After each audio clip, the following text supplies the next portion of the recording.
KPCC അധ്യക്ഷനും നിലവിലെ ഉപമുഖ്യമന്ത്രിയുമായ DK. ശിവകുമാറിനെ മുഖ്യമന്ത്രിയാക്കണമെന്ന വികാരം കോൺഗ്രസിനുള്ളിൽ വലിയ രീതിയിൽ ഇപ്പോഴും നിലനിൽക്കുന്ന ഒന്നാണ്.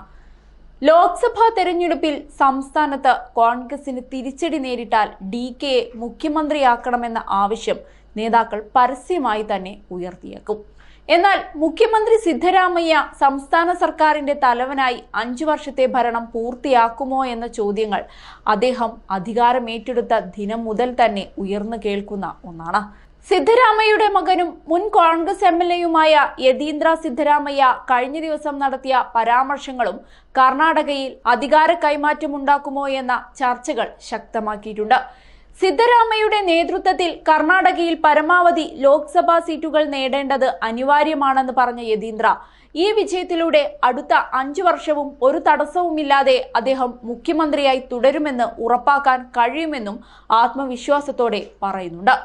2024 ലോക്സഭാ തെരഞ്ഞെടുപ്പിന് ശേഷവും സിദ്ധരാമയ്യ മുഖ്യമന്ത്രിയായി തുടരില്ലെന്ന് ബി.ജെ.പി. സംസ്ഥാന അധ്യക്ഷൻ ബി.വൈ. വിജയേന്ദ്ര, ജെ.ഡി.എസ്. സംസ്ഥാന അധ്യക്ഷൻ എച്ച്.ഡി. കുമാരസ്വാമി തുടങ്ങിയ പ്രതിപക്ഷ നേതാക്കൾ ഊഹാപോഹങ്ങൾ ഉന്നയിക്കുന്നതിനിടെയാണ് മുഖ്യമന്ത്രിയുടെ മകന്റെ തന്നെ ഈ പരാമർശങ്ങൾ.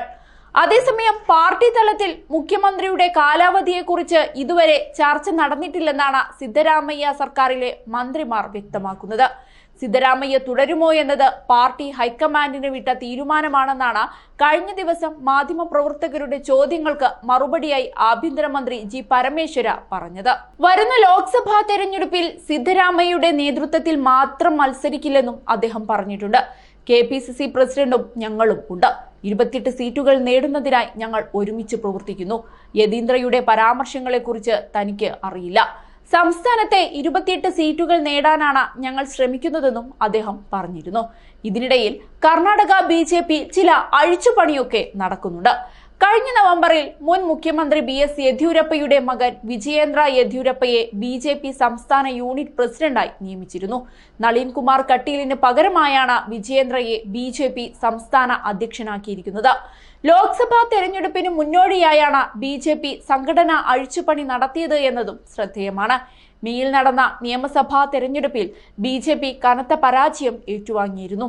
മകനെ സംസ്ഥാന അധ്യക്ഷനാക്കിയതിലൂടെ സംസ്ഥാന രാഷ്ട്രീയത്തിൽ വീണ്ടും യെദ്യൂരപ്പയുടെ സ്വാധീന വലയത്തിലാകുകയാണ് ബി.ജെ.പി. തെരഞ്ഞെടുപ്പ് രാഷ്ട്രീയം ഉപേക്ഷിച്ചെങ്കിലും മുതിർന്ന ലിംഗായത്ത് നേതാവായ യെദ്യൂരപ്പയ്ക്ക് സംസ്ഥാനത്ത് ഇപ്പോഴും വലിയ വേരോട്ടമാണുള്ളത്. ഈ വർഷം ആദ്യം നടന്ന നിയമസഭാ തെരഞ്ഞെടുപ്പിൽ വിജയേന്ദ്ര എംഎൽഎയായി തിരഞ്ഞെടുക്കപ്പെട്ടിരുന്നു. യെദ്യൂരപ്പയുടെ രാഷ്ട്രീയ അവകാശിയായി കണക്കാക്കപ്പെടുന്നയാളാണ് വിജയേന്ദ്ര. യെദ്യൂരപ്പയുടെ മൂത്ത മകൻ ബി.വൈ. രാഘവേന്ദ്ര ലോക്സഭ എം.പിയാണ്. ഒരു കുടുംബത്തിലെ ഒന്നിലധികം അംഗങ്ങളെ രാഷ്ട്രീയത്തിൽ പ്രോത്സാഹിപ്പിക്കുന്നില്ല എന്ന് ഉറപ്പാക്കാൻ ബി.ജെ.പി. ശ്രമിക്കുന്നതിനിടെയാണ് വിജയേന്ദ്രയുടെ നിയമനമെന്നതും ശ്രദ്ധേയമാണ്.